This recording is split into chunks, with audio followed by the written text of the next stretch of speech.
Welcome to lesson 3 of the local AI chat app course. Up until now, we've already integrated foundation models and we've built a basic chat UI. In today's lesson, we will be teaching foundation models how to use an external API. In our case, we will be using Weather API to get information from the internet or from your own server. Of course, this is interchangeable, and then display it to the user. We're not telling the model exactly to use an API, we're just asking them a question. In our case, the target question for today is, what's the weather like in New York City? And then foundation models will figure out which tool to use, that's the API that we're implementing, in order to fulfill this request. So we'll be using weatherapi.com. This is free to get started. Of course, you can use any other API, as we won't actually go into how this API is added to the app and how we handle the API requests. I think that's trivial by now. And if it's not, please let me know and I'll make a separate episode just about that. So what I did is I opened up the documentation and I looked for real-time weather. And then it had this documentation here, and basically I just fed this into ChatGPT and told it to generate a service class or a service function, in our case, that will fetch this data from Weather API. In this case, you will need to create an API key, even if it's free, so you can just create an account here and then you'll have an API key to play around with Weather API. So this is our API implementation. We have a function called fetchCurrentWeather. This takes in a city, which is basically the search request from our chat, an API key that I've personally stored in the secrets.swift file. Now, obviously you shouldn't store an API key on your device, so you should handle this a bit differently, or if you do store it on device, it should be obfuscated. And then also an optional language. This is async and it throws, as we're going to use URL session here, and it returns a current weather. And let's have a quick peek at what this does, and then also let's have a peek at what current weather actually is. So this just grabs the base URL and sets the language, sets the parameters, and then just does a url.chat.data request. In the end, it decodes the data and sends back our weather response. .current, so weather response is what we get from the API. So let's have a look at that.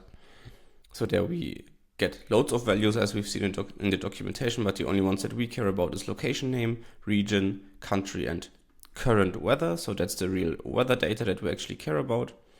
Current weather has temperature in Celsius and Fahrenheit, and it also has a condition text. It has more values, but these are the only ones that we care about for this little integration here.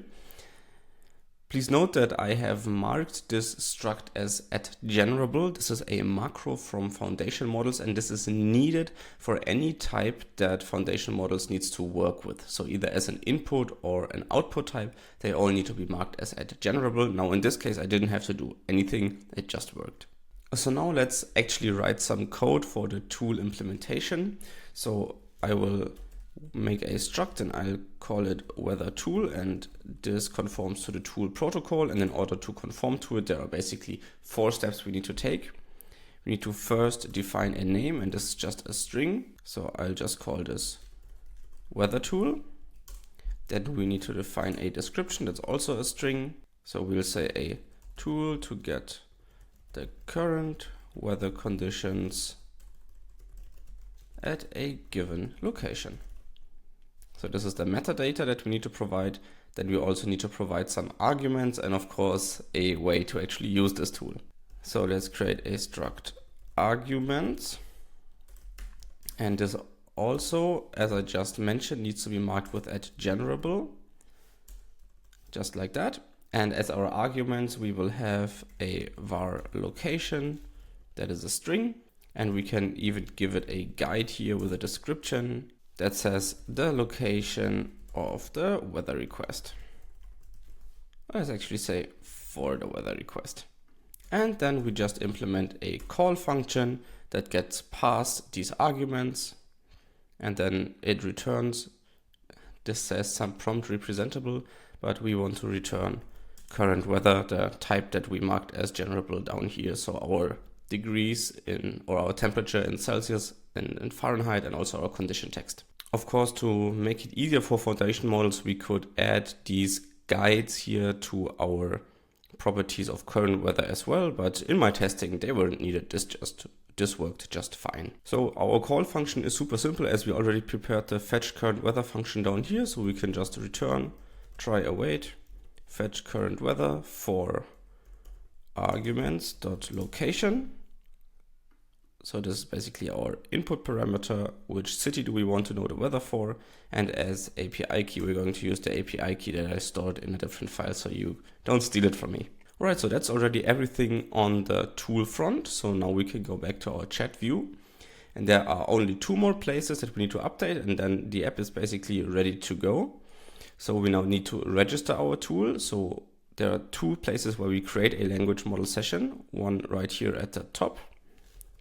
So we can just use the tools parameter, and then here we can just create a weather tool, just like that. And let me quickly copy this, because we have our little reset button here, and that creates a new language model session. So in there we of course also want to use our weather tool.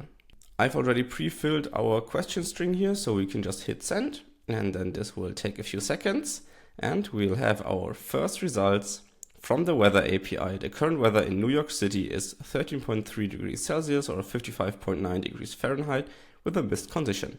And that's how easy it is to teach foundation models a new skill to fetch data independently from an API or from your own backend. Or of course, you could also fetch data from Swift data or a local SQL database. Anything like that works.